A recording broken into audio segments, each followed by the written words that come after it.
You're listening to Stand Out, Get Noticed, episode 188.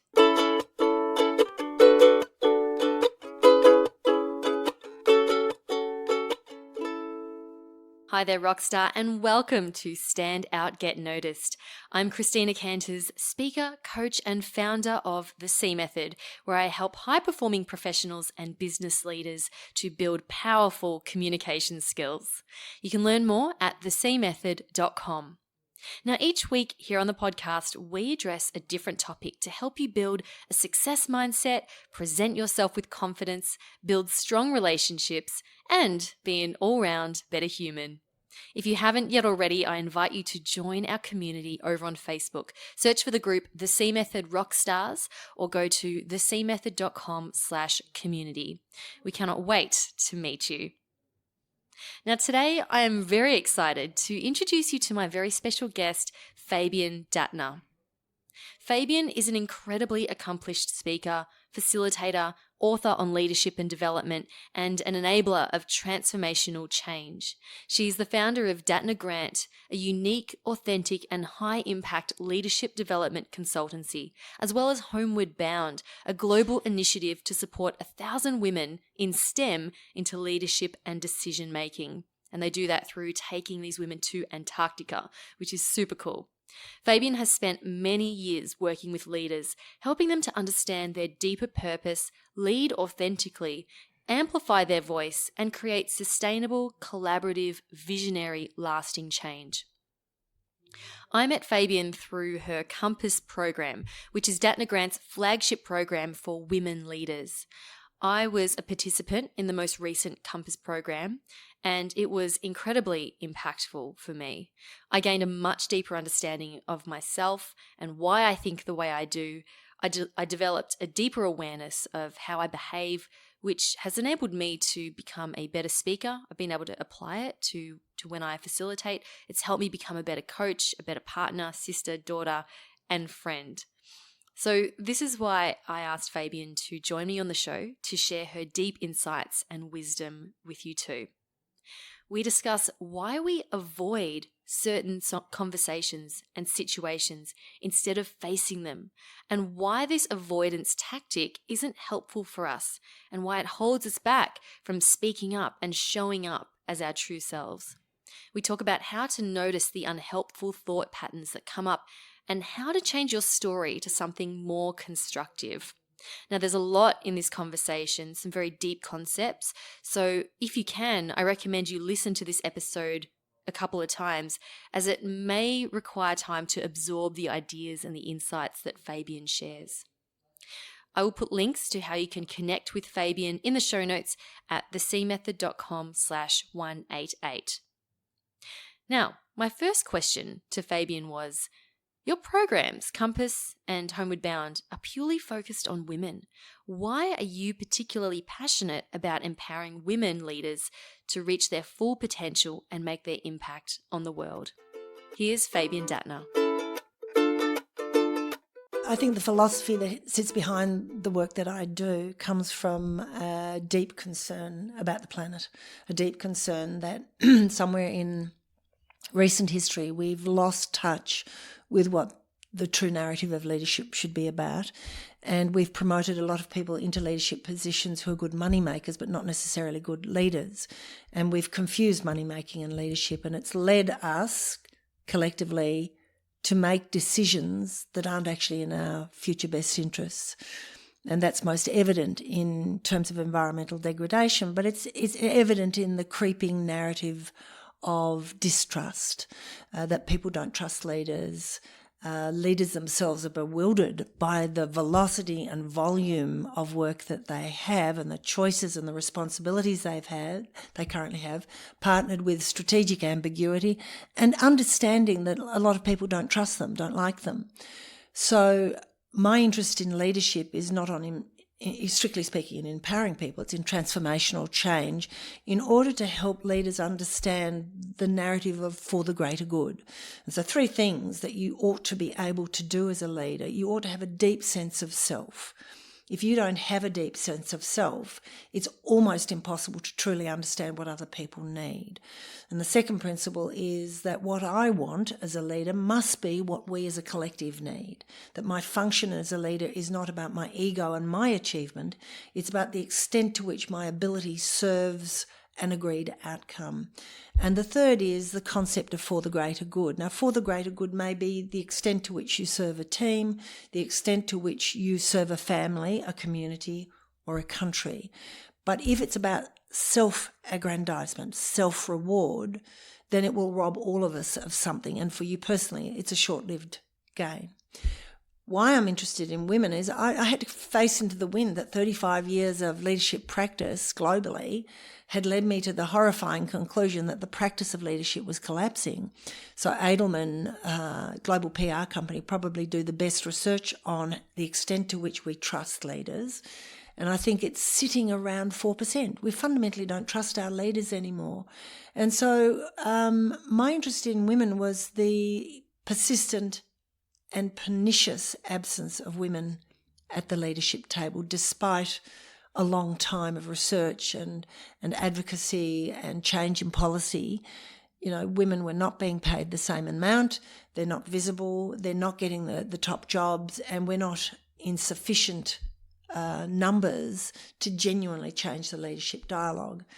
And then the cap-off for me was that I began to realise that good leadership is everywhere in women. And that by nature or by nurture, take your pick, women appear to be statistically significantly more collaborative, inclusive. They have a legacy mindset, so they worry about not what they achieve themselves in isolation, but what will follow behind that and beyond that. What do you mean leadership is everywhere? You finding people capable of influencing and working with others. Yep. In my experience, is easier in a spread of women than it is in a spread of men. You know, you don't find a lot of hunters in a spread of women, but you'll find a good hunter in a very small sample of men.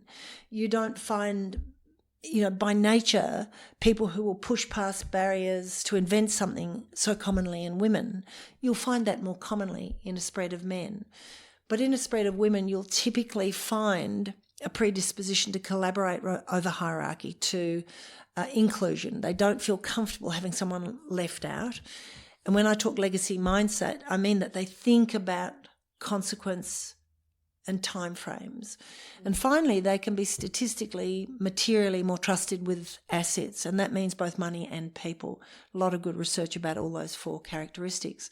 So why are there not more women leaders then? Therein lies one of the paradigm shifts of the times in which we live, and one that consumes many people in our world today. If they do have that attribute, why are they not finding their way to the table? And at its simplest, I will say that the history of revolution teaches us that incumbent power doesn't give up position simply because it's not fair. And we've been battling, women's rights have gone through three big phases. One is fairness. We have the right to equality. The second is it's a business asset, because the research is emerging everywhere that where women are present in significant numbers, businesses do better.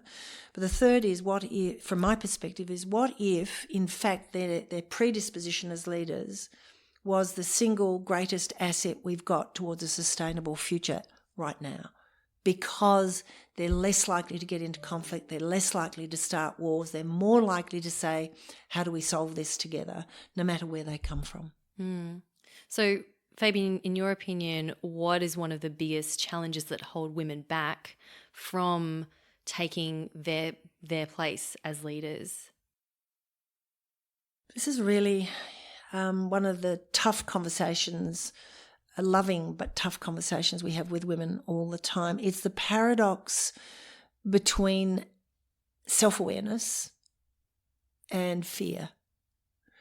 And on the one hand, I have an idea, I have a proposition that has merit. But on the other hand, I fear the isolation of speaking up. On the one hand, I recognise the incredible benefit of curiosity and the journey of becoming. On the other hand, I don't like being that vulnerable. I don't like being that visible. I don't want to be on my own in a group. I'm really happy when I'm with you, and we are a we, but being an I is not comfortable. So our whole model of leadership is something that, actually intrinsically is at odds with how women would more naturally lead. We could dive into so many different areas here. What I'd like to do is focus in on one area, because I think that's what's going to help the listeners the most, so they can really, work to understand what might be going on for them. Now, something that you mentioned that you wanted to address in particular was this idea of avoidance, and how women will often, when faced with conflict or a difficult decision, they will avoid instead of taking that action. So can we dive a little deeper into Yes, that absolutely. topic of avoidance? So to kick us off, can you tell us what avoidance is and what does it look like in the workplace? Sure. So I'll tell you what avoidance is, first of all. Some of your listeners will be well familiar with Maslow's hierarchy of need. So at the bottom of the hierarchy is the fundamental fear that my voice doesn't count, so don't say anything. That no matter what I do, it will make no difference, so do nothing. And it's fear-driven. So it is literally the deer in a headlight. It is the antelope about to be killed. It is a freeze response that has the brain shutting down. So avoidance at its most extreme is a very fearful place in which the brain reverts to a threatened animal reaction to whatever is in front of it. So would you say an example would be when someone says, I get up to speak to a group and I freeze up? Well, or is that something a little different? It is, but it can happen in 1,000 small ways. So standing up in front of an audience, as an example, is, akin to death. So, the three big fears in life: marriage, death, and public speaking. So I think that's a very big proposition. I can say in a very simple one, I can be in a meeting. I actually have the technical expertise, the cognitive capability, but there is a leader in the room who speaks in a way my very dominant father used to speak to me, and he says, putting his hand out as if to stop me, Fabe, if you could just hold for a minute, I'd like to hear from Bruce. And there's a rush of adrenaline through my system. My brain goes into animal mode and I go into avoidant strategy internally. I now feel like a threatened animal. So the first thing to understand is the avoidant mindset at its extreme is not a cognitive process. It's an animal response. The challenge is that it was designed to protect you. Once upon a time, if you froze, then whatever was threatening you was less likely to attack, ironically. The deer that goes limp is hoping that the crocodile gets bored because you're not struggling and it goes away. So there is a limbic response that both brings death on quickly and or has you released from a threat because the threat can't see you. The challenge in the modern world is that those threats are being triggered 30, 40 times a day and are causing that chemical reaction of being threatened when there's no threat in front of you.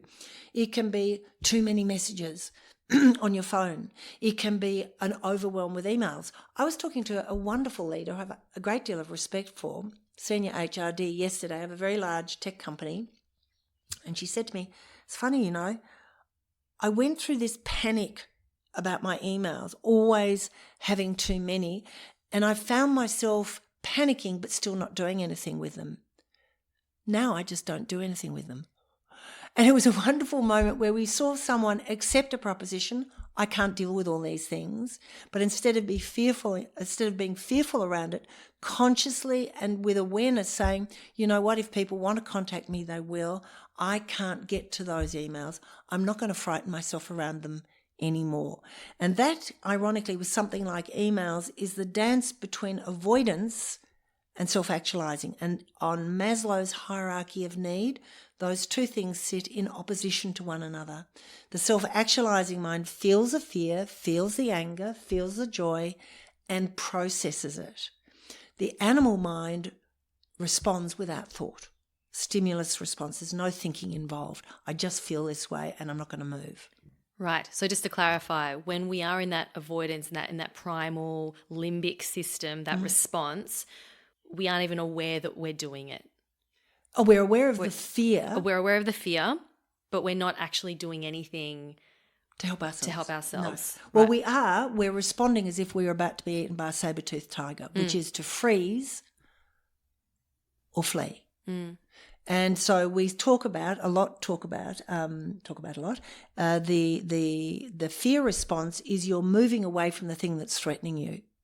When you're moving towards something that rewards you, is a conscious choice. I'm feeling angry, I'm feeling hurt, I'm feeling overwhelmed, but what is it that I actually want? Isn't it curious what's overwhelming me? I'm overwhelmed by the amount of work I've got on, but actually I have the power to say no. Actually, I have the power just not to do some of this because I can't. And being fearful, being anxious, when I think about it, doesn't actually improve my ability to do the work or even to solve the work. It just makes me anxious and it makes me angry. And anxious and anxiety take you back down into the animal brain. There's no harm feeling those things. It's when you get stuck with them that you are shifting towards an avoidant internal strategy. So can we take an example of, let's say there's someone at work who you find really difficult to deal with, or they're very antagonistic towards you. It's hard to have a productive conversation. So let's say you're having a conversation with this person and they say they maybe come across as attacking you or blaming you for something. We feel that gulpy discomfort within us. The primal brain is coming from that place of fear and telling us to be safe. What does that look like in that situation? It looks like a whole range of things. Some people, by the way, will go in for the attack, but that's also the mammalian brain. Where under threat you can attack or run away, as we all know, or you can placate. A lot of women don't know that there are 3 responses: fight, flight, placate. Placate is what we call crouch mode. Everything will be okay. I put my arm around the threatened, but everything will be fine. And it's not. Everything's not going to be fine. You have a problem. So the freeze moment when there's a fight often comes from people whose internal dialogue is, oh my God, I've done something wrong. Oh my God, this is my fault. I need to rescue this. This person doesn't like what I'm doing. Therefore, I'm not likable. If they don't approve of me, well, then what do I do now? Or, well, hold on a minute. Obviously, I have done something wrong because they're not happy with it. And what did they want? And I start second guessing and tracking for the feedback to understand how I could possibly have got it so wrong. And I track for, so tell me again, I will do that. And you'll see people apologising a lot in that mindset. You know, I'm really sorry, I didn't quite understand you in the first instance. I can fix this, I will fix this. I'm really sorry you're upset. You know, and we placate and own their anger as if it's our problem. You can also see people in the face of that anger just become silent. Well, you know, they're angry, they're right. If I do what they want me to do, then everything will be okay, say nothing. And then it slips into this much more extreme avoidant mindset where I'm literally psychologically gone. I'm either physically and or psychologically gone. So it happens as a defense strategy. It's the first thing you have to be very gentle with yourself. It's not that you're a bad or incompetent person. It's not about getting confident. It's about the courage to recognize what you're doing in your own head. And I think one of your other speakers talks about that. Once you understand what you're doing internally, you can start to adopt to what I could do externally to get a different outcome. And that is so important. It's crucial. So then you begin the journey of saying, isn't it curious when someone does X, I do Y. Why do I do that? Isn't that usually a bit like Dad? And in my family, Mum used to say to me when I got home from school, sweetheart, Dad's in one of his moods, in inverted commas. Why don't you go to your room and play and I'll bring you a treat? So I learned to be a good girl to avoid the fact that Dad was being, you know, really difficult, or he'd been drinking, or he was aggressive, or Mum was being really passive. So children do whatever they need to do to prosper in families. So the next step is see the pattern in your own head. And the move towards is curious about the energy that comes in that space. Because if you're angry, there's a lot of energy behind anger. And anger, as an example, is a primal emotion, lasts about 3 to 6 seconds. But there's a story in there. And anger also has a rule. And the rule is something is getting between you and something you really want. That's what makes people angry.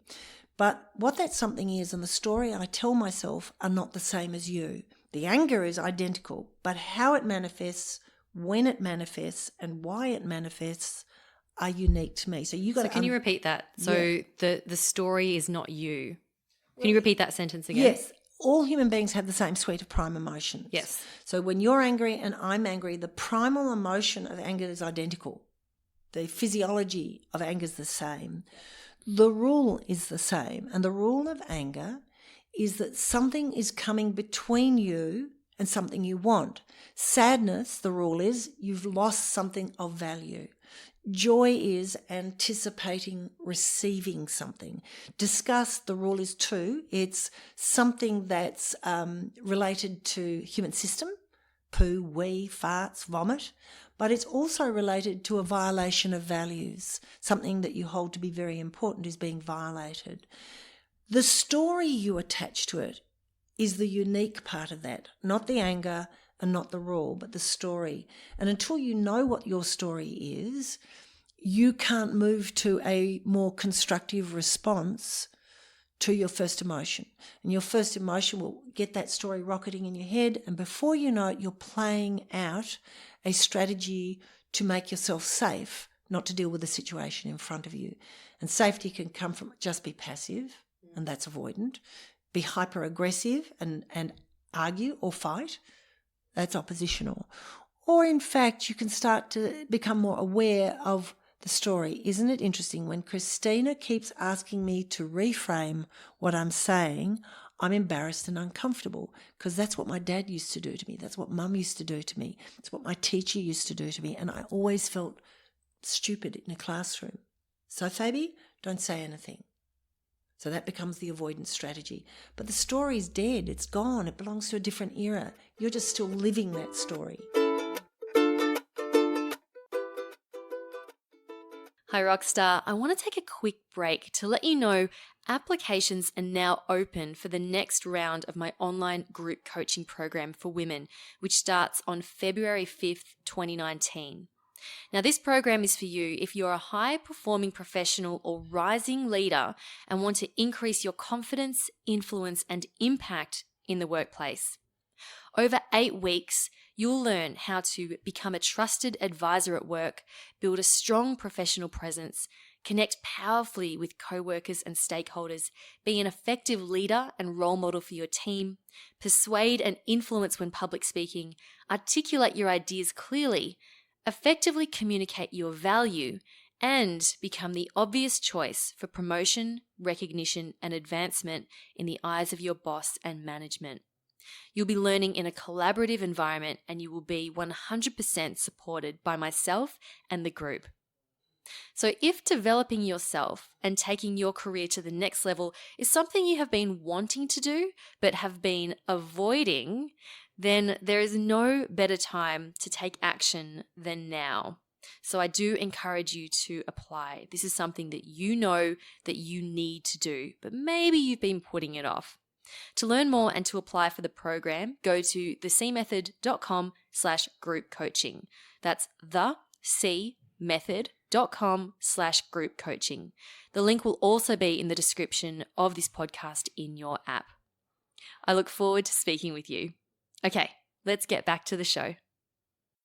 So what advice would you have for someone who may not have even thought about how to address these stories or not even aware that they're there? I know you mentioned before about being curious about what's coming up. Do you have any other thoughts on how someone can be more aware of these stories? 3 tricks of the trade. And okay. It's worth grabbing a pen and paper. So here are the 3 tricks. There's a very famous, we'll call her a therapist in America called Byron Katies. Byron Katies has helped thousands and thousands and thousands of people rethink what happens when you're telling yourself a story internally. And they're the famous 4 Byron Katies questions. When you feel something that is causing you to get stuck in an emotional state that is not helpful. Sometimes anger is very mobilizing, but being an angry person is not mobilizing. Sometimes there's reason to be sad, but being a sad person is not helpful. Sometimes there's very good reason to be anxious, but always being anxious is not helpful. So Byron Katies says, ask yourself 4 questions. Number 1, is the story I'm telling myself true? Question number 2, Are you sure it's true? I love that one. Just being forced to ask yourself whether it's true or not twice, reasonably, you're going to say, well, I don't know it to be true. This is the way I feel. Okay, third question, how does it make you feel believing it's true? Well, horrible. I feel disempowered. I feel silenced. I don't feel valued. I don't feel respected. I feel fearful. Question number 4, who would you be if you didn't believe that story was true? Well, if I didn't feel it was true or believe it was true, I'd probably feel more empowered. I'd feel more able to say what I was thinking. I'd feel less defensive. I'd feel less competitive. That's interesting, isn't it? Because it's just a story. So trick number 2, very simple, one line. Stop yourself. Challenge yourself. Choose a different story. So stop, breathe. 6 deep breaths. In an emotional intelligence context, given emotions only last for about 3 to 6 seconds, if you breathe your way through the primary emotion, then you can get much more control over the speed at which an old story comes back into your head. So the minute you start to feel an emotional reaction, stop, breathe. Just take 6 deep breaths. And what happens is it calms the system, and by the time you've got to your 6th breath, that 3 to 6 second pump of emotion is passing. So all emotions will naturally dissipate after 6 absolutely. seconds. Emotions become feelings when you add stories. Okay. I got angry in that interaction, and I went home feeling angry because I added in a story. And then I did something really interesting. I got home, I was feeling angry, and I told my husband about our interaction and why we were angry, and I'm still angry. And so I create a mood at home of anger. Right. Emotion passes quickly. Feelings last a little longer, but moods can last a long time. And some of your listeners will know there's been in the mood in the family for years around Auntie Bill and Auntie Pat who don't like each other. Even to the point there's going to be a wedding and the conversation about the seating is for Auntie Bill and Auntie Pat who haven't spoken to each other for 30 years, oh, whatever you do, don't put them together, they don't like each other. Actually, they don't know each other. And the story that the family's created and these two people have created has lasted for 30 years. And the instance that caused it was fleeting and short. So stop, breathe, challenge yourself. And challenging means, can I come up with 3 other stories to explain what's happening? So say Christina and Fabi had an argument. My internal dialogue is you kept interrogating me. It felt like I lost my fluency. Only people who don't care about people interrogate. Therefore, you don't care about people. Now I'm angry because I have a high value around care and I think you're violating it. You're getting between me and a careful offering to your listeners. Well, hold on, that's just a story. What's another story I could tell myself? Well, actually, you're clarifying the message for your listeners to make it more accessible. Another story might be, I'm going over time, I need to be more concise. Another might be, you're tired. Another one might be, Fabi, you are so advanced at all of this stuff and most people are not so advanced and we need simple explanations. Perfect. So the question, and I'm here to help, and I'm here to help facilitate that. Correct. So the question I have to ask myself is, of all those stories, which is the most useful? And clearly the last one is the most useful one. So choose it. So Byron Katies 4 questions. Stop, breathe, challenge yourself to generate 3 stories, then choose the story that's most useful. And the third tip is practice that. Because your brain needs to learn it can generate other stories when things aren't working out. And it's so empowering when you know that you can do that. Because then it doesn't matter what happens. You go, well, I can just create another story around it. Nothing's going to shake me. Nope. No, and let go of the emotion. Let it ride its course. It won't last very long. Don't attach a story. Don't judge the other person. Stop. Breathe. Challenge yourself. Choose a different story. And to choose a different story, generate 3 stories. Then choose the most useful one. Given they are all stories, wouldn't it be great to choose the useful one? Now, I didn't say it was easy, and that's why the third trick is practice. Absolutely. And I know from experience it does take practice, and some of the stories that I find telling myself, one of them is when I'm speaking to an audience, my audience must like me, otherwise I'm not doing a good job. And that story, it doesn't go away. It keeps coming up, but I'm aware of it. I'm hyper aware of it. So I'm able to change my thoughts and my behavior much more quickly now. That's it. Yeah. That's the magic of it. And the practice permits us not necessarily to change that trigger emotion, but to change the speed with which we manage it. And that's the magic of this. Oh my gosh, so many things to think about. So I recommend you listen to this episode again, because it's going to take a bit of time. It's going to take a second listen to absorb all the good stuff that Fabian has shared today.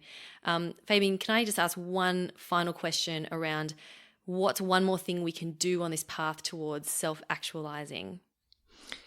If I were to invite one thing that I think is tragically being lost, it's play with life. Just play. You won the lottery. You're alive. Somewhere, I think Queen Victoria had a lot to do with this. We were told, you need to get serious about your life. What are you doing? Make a choice and stick to it. And that's actually not true. If you want to find purpose and passion in your life and you don't have it, it's simply because you're not playing and having enough fun. If you play and you have fun, you'll find lightness in your heart, and sure as eggs are eggs, as sure as the sun will rise tomorrow, purpose will begin to emerge. That's what your brain's wired for. Because that's when we connect to our true self. We fully understand what it is that we want in life. Yeah, and I think you remember this is how the brain learns. It learns by trial and error, not by being right. Love it. Thank you so much, Fabian. Hey, would you mind sharing with us a little bit about Compass and the transformations it creates for people? Yeah, absolutely. It's a joy. So Compass is our national program for women. We've had maybe 1,300, 1,400 women do it. We run it maybe a couple of times in Melbourne, a couple of times in Sydney, and curiously in Bendigo in regional Victoria. Our global Antarctic project, Homeward Bound, grew from Compass.